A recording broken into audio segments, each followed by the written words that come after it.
Olá pessoas, sejam todos muito bem-vindos e bem-vindas para mais um vídeo aqui no canal do EduCanvas e hoje a gente vai olhar um pouco sobre a importância da representatividade no processo de educação. Melhor do que isso, o impacto da representatividade na aprendizagem do aluno. A gente ouve muito falar sobre a importância da representatividade na sociedade, ter uma sociedade mais representativa de corpos, de gênero, de raças, de credos, mas fala-se pouco do o que de fato as pesquisas acadêmicas científicas dizem sobre isso e qual é de fato o impacto da representatividade na aprendizagem dos estudantes. E é isso que a gente vai ver agora, primeiro com um artigo sobre o Obama, o Barack Obama, que foi presidente dos Estados Unidos. Quando o Obama começa a se destacar e ganhar atenção na mídia, um grupo de pesquisadores começou a acompanhar a performance de alguns estudantes negros nos Estados Unidos. E é isso que esse artigo aqui relata, um artigo de 2009, então que acompanhou toda a jornada desses estudantes em paralelo à jornada do Barack Obama desde pretenso pré-candidato a de fato candidato à presidência dos Estados Unidos e depois vencendo a eleição. Só para ficar claro, é uma pesquisa que teve uma quantidade razoável de participantes, ela envolveu a presença de 472 pessoas. E essas pessoas foram divididas em dois grupos, Obviamente os grupos afrodescendentes e os grupos identificados como brancos. E para cada momento da campanha do Obama, essas pessoas foram submetidas a testes padronizados. E olha o resultado. Os testes foram aplicados em 4 momentos e vamos ver cada um deles nessa figura aí. Então, o primeiro momento da prova acontece antes do Obama ser oficialmente escolhido como candidato pelo Partido Democrata. Então, olha a diferença entre o quadradinho é a média dos participantes brancos e o triângulozinho é a média dos participantes negros. Agora, olha que intrigante o momento que eu considerei mais singular dessa pesquisa. Em seguida, o Barack Obama ele é reconhecido como um candidato oficial do Partido Democrata. Então, o Partido Democrata se reúne em uma convenção e oficializa o Obama sendo o candidato oficial ali como para a presidência da República. E durante esse evento, o Obama faz um discurso histórico, um discurso muito contundente, que mostra todas as propostas dele, aquele lance do Yes We Can. Então é um discurso muito famoso por ser bem emotivo. Vou deixar o link desse discurso aqui na descrição também e vou deixar em algum lugar por aí. Os pesquisadores dividiram os participantes entre as pessoas que viram o discurso e os que não viram. Então, na hora de fazer o teste, os participantes indicavam se tinham ou não assistido o discurso do Obama. Então, olha o que acontece no tempo 2. Então, a distância entre as notas daquelas pessoas que não viram o discurso fica ainda maior entre negros e brancos. Lembrando, os brancos é o quadradinho aí na parte de cima do gráfico e a nota média dos negros no triângulozinho. Porém, olha o que acontece com a nota daqueles que indicaram ter visto o discurso. A nota deles se aproxima muito dos brancos. E esta é uma das evidências de que como marcador social de ver alguém negro da sua etnia com a pessoa com a qual você se representa, sendo muito bem tratado pela mídia, sendo admirado pela sua competência, como isso influencia o resultado dos negros ao fazerem a prova. Perceba que durante toda a pesquisa, todos os candidatos são estatisticamente comparáveis, têm a mesma formação, a mesma idade e o mesmo interesse por política, de modo que A única diferença ali é realmente o fato dessas pessoas terem ou não tido o contato com o discurso do Obama, e o importante não é o discurso do Obama, o importante é que essas pessoas terem se sentido representadas por alguém.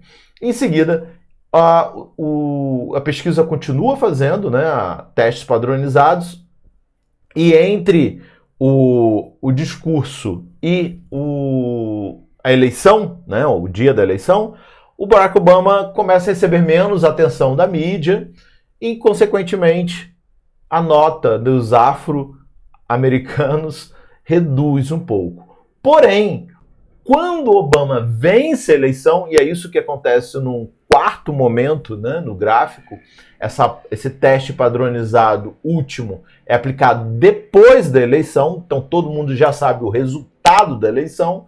Então, nesse momento, mais uma vez, a nota dos negros americanos que participaram desse teste aumenta.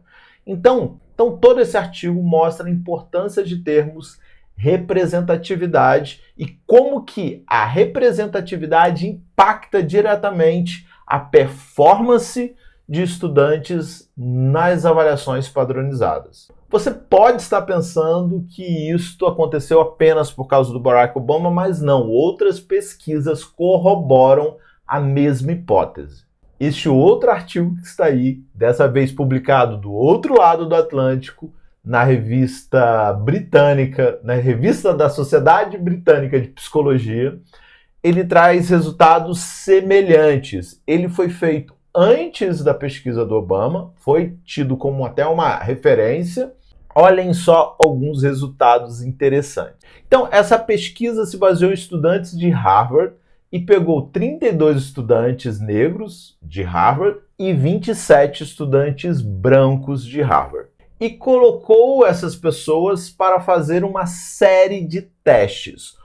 Então, ela dividiu em 4 grupos. Estudantes negros e estudantes brancos fizeram provas, fizeram testes padronizados com um aplicador, né, um examinador negro, e estudantes negros e estudantes brancos fizeram depois um teste padronizado com um aplicador branco. Em nenhum momento foi dito para eles que se estava pesquisando, é importante dizer isso, o impacto de raças ou gênero ou qualquer outro tipo. Eles só fizeram essa prova padronizada como outro qualquer. Porém, eles marcavam ali na prova deles, na ficha, como que eles se identificavam, se como negros, né, ou como brancos. E essa tabela mostra o resultado da pesquisa. Perceba a diferença na pontuação atingida pelos estudantes negros quando o aplicador era negro e na mesma nota dos negros quando o aplicador era branco. É muito importante aqui identificar que o aplicador foi reconhecido, ele se apresentou como especialista na área e como alguém que tinha muita autoridade sobre aquele assunto que estava aplicando. Então, a hipótese aqui testada, e que os números corroboraram, né, estatisticamente indicou que sim, faz sentido essa hipótese, é de que quando o estudante negro via um aplicador também negro e que conhecia muito daquele assunto, então ele, o estudante negro, vencia ou era incentivado a vencer o estereótipo de raça que existe naquele ambiente, dizendo que, olha, você, por ser negro, vai ter uma performance pior. Na verdade, acontecia justamente o contrário. Ele, ao ver um negro sendo referência no assunto, a performance vai melhor. Em contrapartida, quando ele faz o teste com um branco, e esse branco pergunta para ele a raça, esse marcador de estereótipo fica mais claro e acaba afetando a performance desse estudante. Então, esses dois artigos mostram o impacto direto que a representatividade racial tem em estudantes negros. Ou seja, quando o professor, quando o aplicador, quando o estudante negro vê uma figura de autoridade, uma figura de representatividade também identificada como negro, isso impacta positivamente na performance em testes desses estudantes negros. E aí, o que você pensa sobre isso? Como que a sua escola pensa a respeito? Você tem professores negros? Perceba que isso pode impactar diretamente na performance dos teus alunos, se eles também forem identificados, se identificarem como negros. O que você pensa dessas duas pesquisas? Escreva aqui nos comentários e, claro, compartilhe esse vídeo com todo mundo que se interessa por educação, por ensino e, obviamente, por aprendizagem. Nós temos vídeos toda semana aqui no canal do EduCanvas. Então, um forte abraço e até mais!